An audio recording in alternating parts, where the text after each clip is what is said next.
मां निषाद प्रतिष्ठा में त्वामिगमः शाश्वती समः यत् क्रोच मिथुनाद केवम धीयः काम मोहितम्। आदिकाल वाल्मीकि के मुख से अनायास निकला हुआ पहला श्लोक से उन्हें रामायण महाकाव्य लिखने की प्रेरणा मिली। एक दिन दोपहर के समय महर्षि वाल्मीकि तमसा नदी के किनारे प्रकृति की सुंदरता का आनंद ले रहे थे। बसंत उतर रहा था, पेड़ों की छाया सुखद लगने लगी थी, वन पर्वत सब हरे भरे थे। तमसा मंद गति से बह रही थी, नदी का जल निर्मल था, उसमें तैरती हुई मछलियां चमक रही थी और नदी ताल भी साफ दिखाई दे रहे थे। हरे भरे वन में भांति भांति के पक्षी कलरव कर रहे थे। नदी के किनारे लंबी चोंच वाले चटकीले रंग के पक्षी एक पंक्त में ध्यान लगाए बैठे थे। उनमें से कभी कोई तेजी से उड़ता तो कोई तैर तरह पानी में चोंच डुबो कर कुछ पकड़ ले आता। नदी तट की शोभा को देखकर महर्षि वाल्मीकि के मन में अपार हर्ष था। सहसा उनके कान में क्रौच पक्षी की सुरीली ध्वनि पड़ी। आंख उठाई तो देखा क्रौच पक्षी एक जोड़ा नदी तट पर कल्लोल कर रहा है। क्रौच कभी चोंच से एक दूसरे के पीठ सहलाते, कभी थोड़ा सा उड़कर वे इधर उधर बैठ जाते, फिर पास आकर खेलने लगते। महर्षि वाल्मीकि को ये क्रौच बड़े प्यारे लग रहे थे।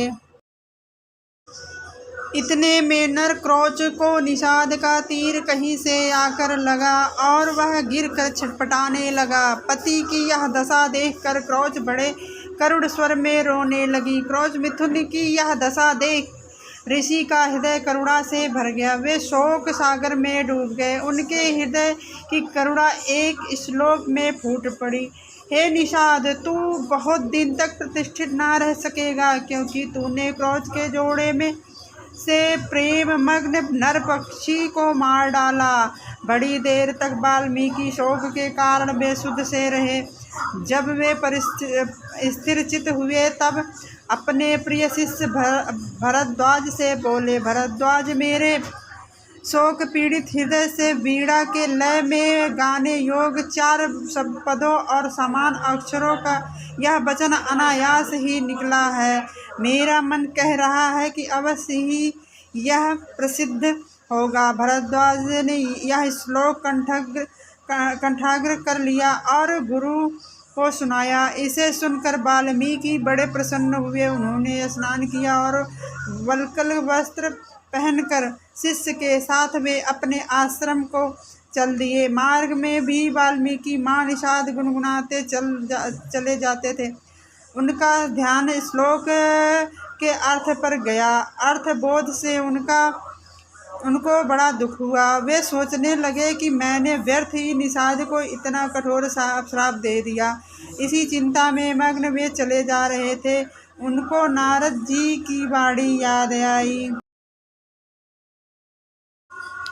एक बार नारद जी से उन्होंने पूछा कि देवर्षि, मुझे किसी ऐसे पुरुष का नाम बताइए, गुणवान, बलवान और धर्मात्मा हो, जो सत्य पर दृढ़ रहता हो, अपने वचन का पक्का हो, सबका हित करने वाला हो, विद्यमान हो और जिससे बढ़कर सुंदर कोई दूसरा ना हो। नारद जी कहने लगे कि ऐसा एक पुरुष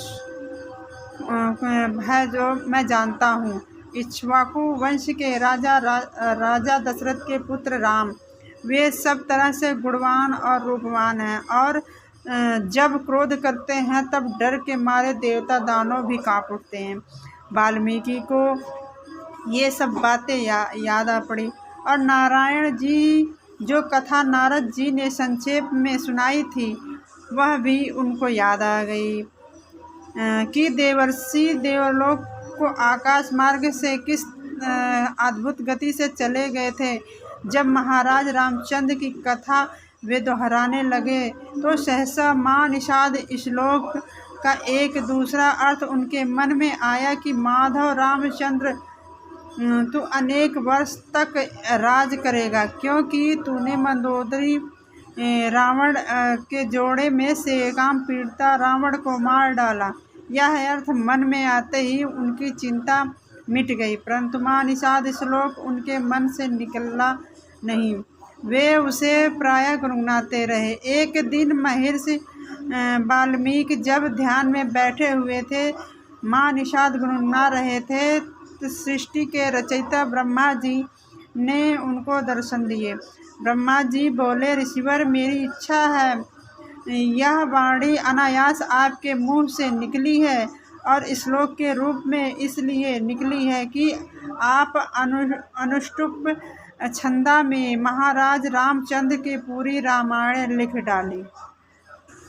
अनुष्टुप छंदों में महाराज रामचंद्र के संपूर्ण चरित्र का वर्णन कीजिए। श्री राम की कथा संक्षेप में आप नारद जी ने सुन ही चुके थे। मेरे आशीर्वाद से राम, लक्ष्मण, सीता और राशों का गुप्त अथवा प्रत्यक्ष या सब वृत्तांत आपकी आंखों के सामने आ जाएगा। जो आगे होगा वह भी दिखाई पड़ेगा। अतः जो आप लिखेंगे यह यथार्थ और सत्य होगा। इस प्रकार आपकी लिखी हुई रामायण इस लोक में अमर हो जाएगी। इतना कहकर ब्रह्मा जी अंतर्ध्यान हो गए। वाल्मीकि श्लोकों में श्री राम के चरित्र का वर्णन करने लगे।